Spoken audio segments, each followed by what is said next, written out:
Selfie উঠছেনই না।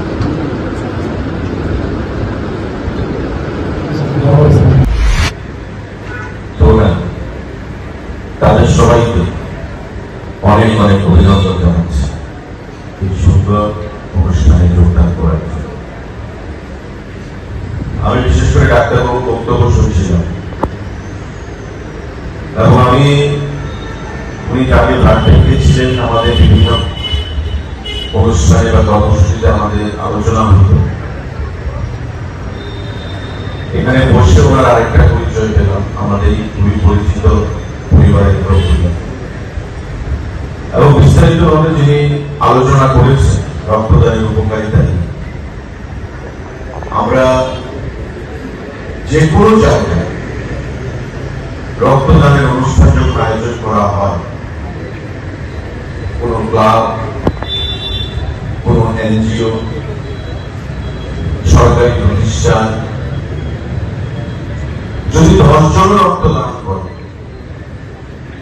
আমাদের মাননীয় মুখ্যমন্ত্রী বা আমরা, আমাদের নির্দেশ আছে যে আমরা যেন সেখানে উপস্থিত হই। তার কারণ আমাদের ডক্টর দত্ত বলেছেন যে যারা আমরা সনাতন ধর্মে বিশ্বাস করি, পৃথিবীর শ্রেষ্ঠ ধর্ম হিসেবে যাদেরকে আমরা জানি সনাতন ধর্ম, আমরা বিশ্বাস করি যে দানের মাধ্যমে কোনো কাজ যদি শুরু করি তবে তার সফলতা আসে।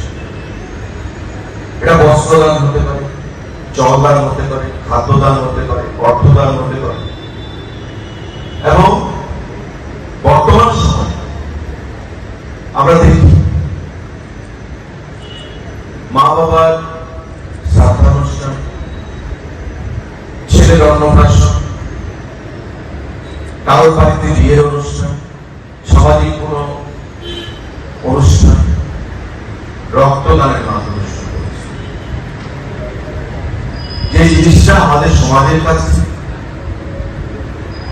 আমাদের মধ্যে ভ্রাতৃত্ববোধ, আমাদের মধ্যে বন্ডিং তৈরি করার ক্ষেত্রে একটা বিশেষ ভূমিকা সেখানে গ্রহণ করে থাকে।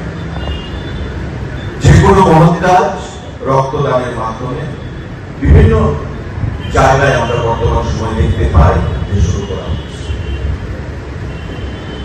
স্বামীজি যেটা বলেছেন, service to man is service to God. জীবন প্রেম করে যেই জন সেই জন সে বিশেষ। যারা আমরা এখানে আছি, আমরা কেউ কিন্তু ভগবানকে দেখি, কেউ ঈশ্বরকে পূজা করে, কেউ আল্লাহকে পূজা করে, কেউ জেজাসকে পূজা করে, কেউ বুদ্ধকে পূজা করে, কেউ গীতা পড়েন, কেউ বাইবেল পড়েন, কেউ ত্রিপিটক পড়েন, কেউ কোরআন পড়েন। কিন্তু আমরা যে ধর্মে বিশ্বাস করি না কেন, আমরা কিন্তু কেউ এটা বলতে পারবো না যে আমরা ভগবানকে দেখেছি। ভগবান আপনি কেন? কেউ রামকৃষ্ণ, কেউ রাম ঠাকুর, কেউ স্বরূপানন্দ। কিন্তু স্বামীজি বলেছেন যে service to man service to god. মানুষকে পূজা করো, মানুষ যদি খুশি হয় ভগবান খুশি হবে।